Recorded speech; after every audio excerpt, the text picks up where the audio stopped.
So now that we know what we want to talk about and we've narrowed down the specifics of what we want to talk about, it's time to do some research on our topic.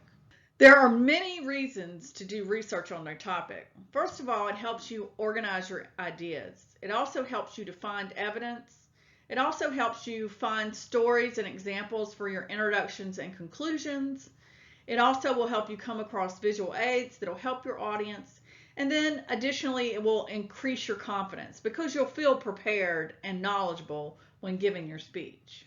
For your informative and persuasive speech, they are required to be researched. The biggest place you can go for research is your library, and you'll have to have some library sources as part of your research. So the college library is definitely a place to stop on your way to researching your speech. Another place that you can go is the internet.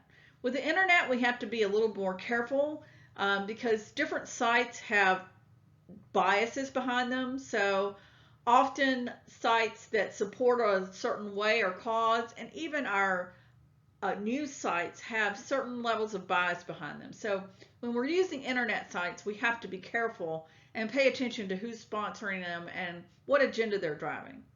You also may have information for many of your sources. So for example, if you're talking about Down syndrome and you have a brother or sister that has the disease, you've probably got some personal stories and examples from your own personal experience.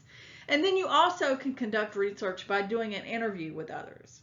But I am going to have you have at least 4 to 5 sources for each speech, and they're going to be from a mix of the library and the internet. You're welcome to use information from interviews and yourself, but you're going to have library and internet information as part of the support for your speech. One critical element in doing the research for the speech is having credible sources, and there's different ways to figure that out. The first way to figure it out is to look at who authors the website or the source that you have. Does that person have a particular agenda? That means that you may have to do some web searching about who the author is and what their background is. And then if it's sponsored by an organization instead of a specific author, you need to figure out what that organization's about and what they do and what they promote as part of themselves. And that helps you figure out if there's any bias in the authorship.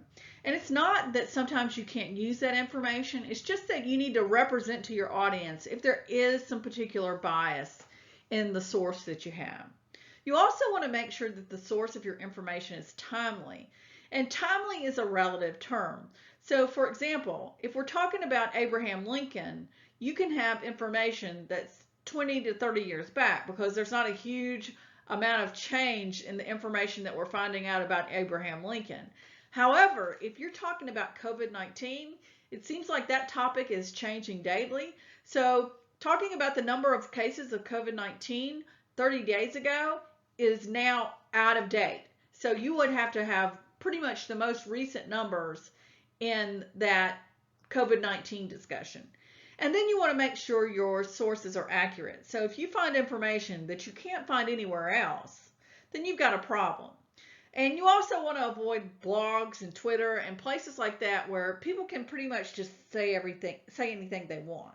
Even YouTube has a lot of non-credible sources that act as though they're credible sources. So you really need to be careful in what you use and how you use it. It's one of the things that I'll be looking for is for you to make good judgment about the sources you use in a speech. When we talk about speaking, we get into the issue of ethics. And basically, ethics are things that deal with the issues of right or wrong. Is it a good practice or a bad practice? There are many ethical choices that come up in public speaking. The first of all is ethical versus unethical goals. So for example, if you're a car dealer, you have a certain goal to sell a car, and you can either do that ethically by being totally honest with the client, or you might not tell the whole or full truth. You have to choose your ethics. Are you going to do what's right or wrong in order to reach your goal? In public speaking, we would want to have ethical goals. You need to be honest in what you say. When you give your speech, do you make any false or deceptive statements? Do you present statistics, testimony, and other kind of evidence as they're represented. Make sure they're fair and accurate. You don't manipulate them to say what you want them to say. And is the reasoning you're making in your speech valid? So the conclusions you're making about the information you're presenting makes sense. And if you include any visual aids, do you represent them honestly from the sources that they are coming from? Also, have you fully prepared for this speech? Have you done a thorough job of researching the topic and know all the information that you should know?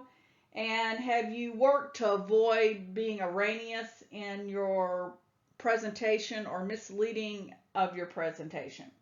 Then finally, how are you using language in your speech? You don't want to name call, and you don't want to be abusive towards other groups just because you don't agree with them. One of the easiest ways to go wrong with your speech is by plagiarizing either the whole speech or part of it. And basically what plagiarism is when you present the language or ideas of others as your own. There's 3 different types of plagiarism we're going to talk about: global, patchwork, and incremental. Global plagiarism is when you basically steal the whole thing. You take somebody else's work and presenting it as your own. You steal it from one single source and put your name on it. I've had this happen by people putting their names on other people's outlines. Sometimes this is really obvious because their outline meets all the requirement of another instructor, and I know that I didn't require you to do those things, so why'd you do them? So that's global plagiarism. Patchwork plagiarism involves taking ideas or language from different sources and putting them together. So you're kind of piecemealing from 2 or 3 different places. Still the same issue. You're not giving credit and you're passing it off as your own work. The final type of plagiarism is incremental plagiarism, and this basically happens when you fail to give credit for parts of work that you borrowed from sources. It's kind of accidental in most cases, but it comes from poorly citing your material. The main way to avoid plagiarism is to make sure that you cite your sources when you're using internet materials. Make sure you take good notes. I always tell people screenshot. You find something you like, screenshot it, save it on top of your computer so you know where you got it from and you know where to go back to. Or bookmark it. So there's easy ways to make sure you don't plagiarize using internet sources.